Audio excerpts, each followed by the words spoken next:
En Guadeloupe, la mobilisation lancée par un collectif d'organisations syndicales et citoyennes contre le pass sanitaire et l'obligation vaccinale des soignants contre le Covid-19 ne faiblit pas. On a une population qui à 70% refuse les injections.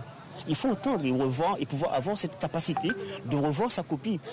On trouve ça criminel en fait de la part de ceux qui nous dirigent, de nos autorités.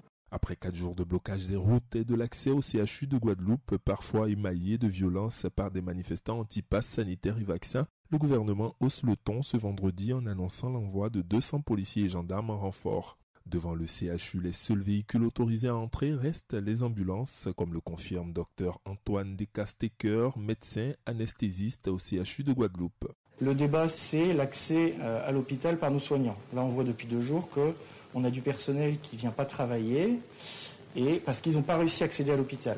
Le bilan de ces manifestations fait état d'un policier blessé selon le procureur de la République Patrick Desjardins. Les forces de l'ordre ont procédé à plusieurs interpellations dont un pompier placé sous contrôle judiciaire transportant des pneus vers un barrage enflammé et un jeune qui doit être déféré devant le parquet ce vendredi pour jet de projectiles et attroupement. Écoutons le point de la situation de ce jour fait par Laura Séné, journaliste guadeloupéenne.